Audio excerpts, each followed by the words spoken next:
আকাশবাণী কলকাতা। স্থানীয় সংবাদ পড়ছি ধৃতি সেন শর্মা। বিশেষ খবর হলো, কয়েকদিনের বিরতির পর রাজ্য বিধানসভার বাজেট অধিবেশনের দ্বিতীয় পর্ব আজ শুরু হয়েছে। বিরোধীদের কণ্ঠরোধের অভিযোগকে কেন্দ্র করে রাজ্য বিধানসভার অধিবেশন আজ উত্তপ্ত হয়ে ওঠে। বিরোধী দলনেতা ও দলের মুখ্য সচেতককে সাসপেন্ড করার প্রতিবাদে বিজেপি পরিষদীয় দল আগামীকাল থেকে বিধানসভার বাইরে বিক্ষোভ দেখাবে। রাজ্যের বিভিন্ন জায়গায় মন্দিরে আক্রমণ ও হিন্দু দেবদেবীর মূর্তি ভাঙচুরের অভিযোগ করে বিজেপি রাজ্যপালের হস্তক্ষেপ চেয়েছে। সুপ্রিম কোর্টের বিচারপতি হিসেবে নিযুক্ত হতে চলেছেন কলকাতা হাইকোর্টের বিচারপতি জয়মাল্য বাগচি। অসংগঠিত ক্ষেত্রে ক্ষুদ্র ও মাঝারি শিল্পে পশ্চিমবঙ্গ দেশের মধ্যে শীর্ষস্থানে রয়েছে বলে মুখ্যমন্ত্রী মমতা ব্যানার্জি জানিয়েছেন। অচলাবস্থা কাটাতে কর্তৃপক্ষ পড়ুয়াদের মধ্যে বৈঠকের দিনেই ফের উত্তপ্ত যাদবপুর বিশ্ববিদ্যালয়। আইএসএল ফুটবলে মোহামেডান স্পোর্টিং আজ পাঞ্জাব এফসির মুখোমুখি। আসছি বিস্তারিত খবরে। কয়েকদিনের বিরতির পর রাজ্য বিধানসভার বাজেট অধিবেশনের দ্বিতীয় পর্ব আজ শুরু হয়েছে। সকালে প্রয়াত সঙ্গীত শিল্পী প্রতুল মুখোপাধ্যায় সহ সদ্য প্রয়াত বিশিষ্ট ব্যক্তিদের উদ্দেশ্যে শোক প্রস্তাব পাঠের মধ্যে দিয়ে অধিবেশনের সূচনা হয়। এরপর সাময়িক বিরতি নিয়ে শুরু হয়েছে প্রশ্নোত্তর পর্ব। দ্বিতীয় পর্বে চলতি অর্থ বছরের বিভিন্ন দপ্তরের অতিরিক্ত ব্যয় মঞ্জুরি প্রস্তাব নিয়ে সভায় 2 ঘণ্টা আলোচনা হয়। আগামীকাল থেকে শুরু হবে বিভিন্ন দপ্তরের আগামী আর্থিক বছরের বাজেটের ওপর আলোচনা, চলবে বৃহস্পতিবার পর্যন্ত। এদিকে বিরোধীদের কণ্ঠরোধের অভিযোগকে কেন্দ্র করে রাজ্য বিধানসভার অধিবেশন আজ উত্তপ্ত হয়ে ওঠে। একটি প্রতিবেদন। বাজেট অধিবেশনের দ্বিতীয় পর্বের প্রথম দিনেই তুলকালাম বাঁধল রাজ্য বিধানসভায়, যার ফলস্বরূপ দীর্ঘদিন বাদে মার্শাল দিয়ে বের করে দিতে হলো 2 বিরোধী সদস্যকে। ফের সাসপেন্ড হলেন এক বিরোধী বিধায়ক। এদিন দ্বিতীয়ার্ধের অধিবেশন শুরু হওয়ার পরেই রাজ্য সরকারের বিজ্ঞাপন নীতি নিয়ে প্রশ্ন তুলেছিলেন খড়গপুরের বিজেপি বিধায়ক হিরণ চট্টোপাধ্যায়। তিনি অভিযোগ করেন, জনপরিষেবা কমিশনে রাজনৈতিক প্রভাবিত লোকেদের বসিয়ে রাখা হয়েছে, ফলে মানুষ ঠিকমতো পরিষেবা পাচ্ছেন না। এই বক্তব্যে আপত্তি জানান অধ্যক্ষ বিমান বন্দ্যোপাধ্যায়। পাল্টা হিরণও বলেন, এভাবে অধ্যক্ষ তাকে নির্দেশ দিতে পারবেন না। এরপরেই হিরণের মাইক বন্ধ করে দেওয়া হয় বলে অভিযোগ তুলে প্রতিবাদ দেখাতে শুরু করেন বিজেপি বিধায়করা। স্লোগান তোলেন তারা। সেই সময় শঙ্কর ঘোষ এবং মনোজ ওরাওকে কক্ষ থেকে বের করে দেওয়ার নির্দেশ দেন অধ্যক্ষ।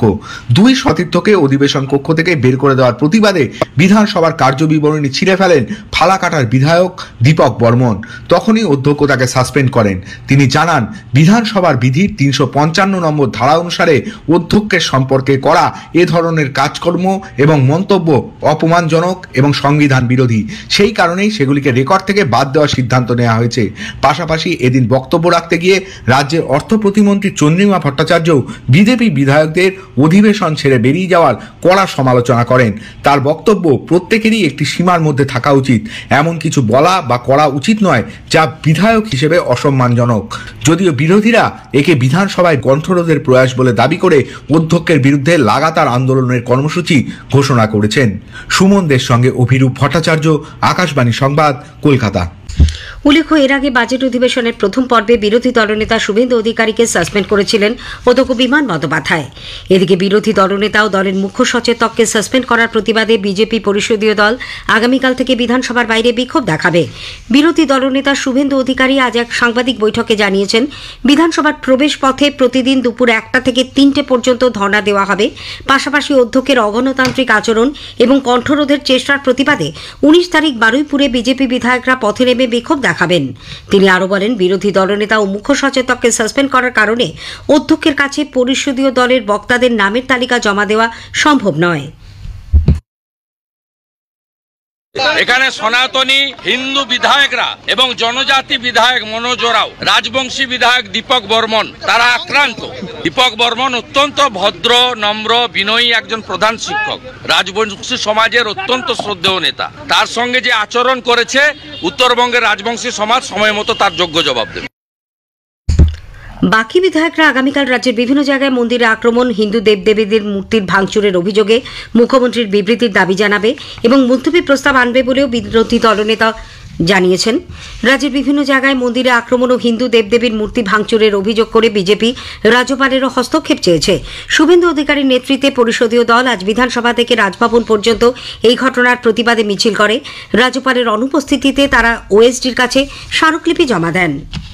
পূর্ব মেদিনীপুরের হলদিয়ার বিজেপি বিধায়ক তাপসী মণ্ডল আজ তৃণমূল কংগ্রেসে যোগ দিয়েছেন। ইএম বাইপাসের ধারে তৃণমূল ভবনে গিয়ে তার হাতে আনুষ্ঠানিকভাবে দলীয় পতাকা তুলে দেন অরূপ বিশ্বাস।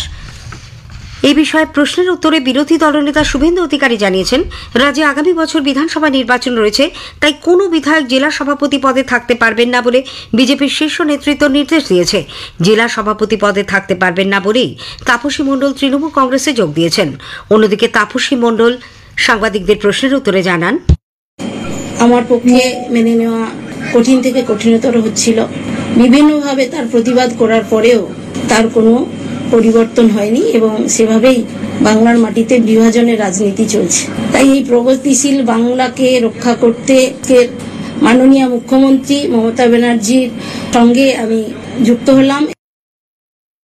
উল্লেখ্য, 2016 বিধানসভা নির্বাচনে কংগ্রেসের সমর্থনে সিপিআইএম প্রার্থী হিসেবে হলদিয়া থেকে জয় পেয়েছিলেন তাপসী মণ্ডল। পরে তিনি শুভেন্দু অধিকারীর হাত ধরে বিজেপিতে যোগ দেন। সুপ্রিম কোর্টের বিচারপতি হিসেবে নিযুক্ত হতে চলেছেন কলকাতা হাইকোর্টের বিচারপতি জয়মাল্য বাগচি। আইন মন্ত্রক থেকে প্রকাশিত এক বিবৃতিতে জানা গেছে, রাষ্ট্রপতি দ্রৌপদী মুর্মু এই নিয়োগে অনুমোদন দিয়েছেন। শীর্ষ আদালতের প্রধান বিচারপতি সঞ্জীব খান্নার নেতৃত্বে কলেজিয়াম আগেই বিচারপতি বাগচির নাম সুপারিশ করে। উল্লেখ্য, 2011 সালের 27শে জুন কলকাতা হাইকোর্টের বিচারপতি হিসেবে নিযুক্ত হন বিচারপতি জয়মাল্য বাগচি। এদিকে মুখ্যমন্ত্রী মমতা ব্যানার্জি জয়মাল্য বাগচি সুপ্রিম কোর্টের বিচারপতি নিযুক্ত হওয়ায় তাকে শুভেচ্ছা জানিয়েছেন। এই জন্য তিনি গর্বিত বলে সামাজিক মাধ্যমে এক বার্তায় উল্লেখ করেছেন মুখ্যমন্ত্রী। স্থানীয় সংবাদ শুনছেন আকাশবাণী কলকাতা কেন্দ্র থেকে। অসংগঠিত ক্ষেত্রে ক্ষুদ্র মাঝারি শিল্পে পশ্চিমবঙ্গ দেশের মধ্যে শীর্ষস্থানে রয়েছে।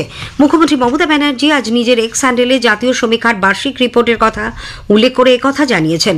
রিপোর্ট অনুযায়ী অসংগঠিত ক্ষুদ্র মাঝারি শিল্প ও স্বনির্ভর স্বনিযুক্তি ক্ষেত্রে বাংলার সবচেয়ে ভালো কাজ করেছে বলেও তিনি উল্লেখ করেন। রিপোর্টে আরও উল্লেখ করা হয়েছে, উৎপাদন ক্ষেত্রে 13.81% মানুষ যুক্ত। শিল্প উদ্যোগের ক্ষেত্রেও এ রাজ্যের মহিলারা এগিয়ে। অসংগঠিত ক্ষেত্রে যুক্ত রয়েছেন 12.73% মহিলা। তাদের নেতৃত্বে অনেক ক্ষুদ্র মাঝারি শিল্প তৈরি হয়েছে বলেও মুখ্যমন্ত্রী জানিয়েছেন। অচলাবস্থা কাটাতে কর্তৃপক্ষ পড়ুয়াদের মধ্যে বৈঠকের দিনে আজ ফের উত্তপ্ত হয়ে ওঠে যাদবপুর বিশ্ববিদ্যালয় চত্বর। অধ্যাপক ওমপ্রকাশ মিশ্র বিশ্ববিদ্যালয়ে প্রবেশ করতেই এসএফআই সমর্থকেরা প্ল্যাকার্ড হাতে তাকে ঘিরে বিক্ষোভ দেখান। অধ্যাপকের অফিসের সামনে বসে পড়েন তারা।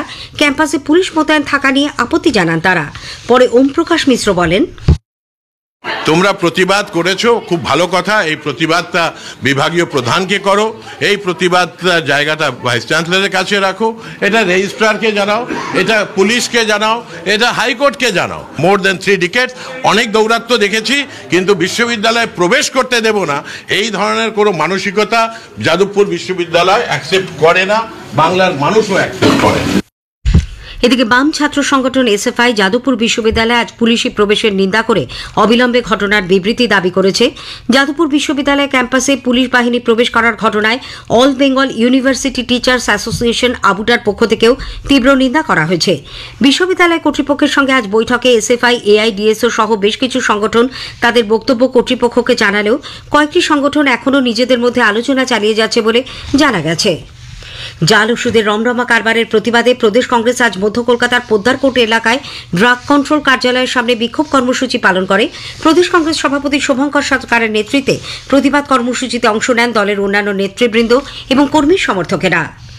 পশ্চিম মেদিনীপুরের নারায়ণগড় ব্লকের মকরমপুর 1 নম্বর অঞ্চল তৃণমূল কংগ্রেস কার্যালয়ে গৃহবধূকে ধর্ষণের অভিযোগ উঠেছে অঞ্চল সভাপতির বিরুদ্ধে। বিজেপির সমর্থক ওই গৃহবধূ গতকাল দলের সঙ্গ ত্যাগ করায় মুচলেকা দিতে তৃণমূল কংগ্রেস অঞ্চল কার্যালয়ে যান। এই ঘটনার প্রতিবাদে বিজেপির পক্ষ থেকে আজ মেদিনীপুর জেলা শাসকের অফিসের সামনে ধর্ণা ও বিক্ষোভ কর্মসূচি পালন করা হয়। কলকাতার ভবানীপুর থানা এলাকায় এক মহিলাকে ধর্ষণের অভিযোগে পুলিশ কীর্তি কুমার মেহরা নামে এক ব্যবসায়ীকে গ্রেপ্তার করেছে। ভিন রাজ্যের বাসিন্দা ওই মহিলাকে চাকরি দেওয়ার নাম করে ওই ব্যবসায়ী শরৎ বৎসরের একটি হোটেলে ডাকে, তারপর তাকে মাদক মিশ্রিত পানীয় খাইয়ে ধর্ষণ করা হয় বলে অভিযোগ। কসবা থানা এলাকায় একটি বাইক নিয়ন্ত্রণ হারিয়ে রাস্তার পাশে ফুটপাতে দাঁড়িয়ে থাকা এক শিশুকন্যাকে ধাক্কা মারলে সে গুরুতর আহত হন। আশঙ্কাজনক অবস্থায় 6 বছরের শিশুটি হাসপাতালে চিকিৎসাধীন। বেলঘরিয়া শুটআউট কাণ্ডে পুলিশ অভিযুক্ত ভিকি যাদবকে গ্রেপ্তার করেছে। তাকে আজ ব্যারাকপুর আদালতে তোলা হলে 7 দিনের পুলিশ হেফাজতে পাঠানো হয়। আইএসএল ফুটবলে যাদবপুরের কিশোর ভারতী ক্রীড়াঙ্গনে আজ মোহামেডান স্পোর্টিং পাঞ্জাব এফসির মুখোমুখি। 23 ম্যাচে 12 পয়েন্ট পেয়ে মোহামেডান পয়েন্ট তালিকার সর্বশেষ 13 নম্বর স্থানে রয়েছে। শেষ করার আগে স্থানীয় সংবাদের বিশেষ কিছু অংশ আরও একবার। কয়েকদিনের বিরতির পর রাজ্য বিধানসভার বাজেট অধিবেশনের দ্বিতীয় পর্ব আজ শুরু হয়েছে। বিরোধীদের কণ্ঠরোধের অভিযোগকে কেন্দ্র করে বিধানসভার অধিবেশন আজ উত্তপ্ত হয়ে ওঠে। বিরোধী দলনেতা ও দলের মুখ্য সচেতককে সাসপেন্ড করার প্রতিবাদে বিজেপি পরিষদীয় দল আগামীকাল থেকে বিধানসভার বাইরে বিক্ষোভ দেখাবে। স্থানীয় সংবাদ শেষ হল।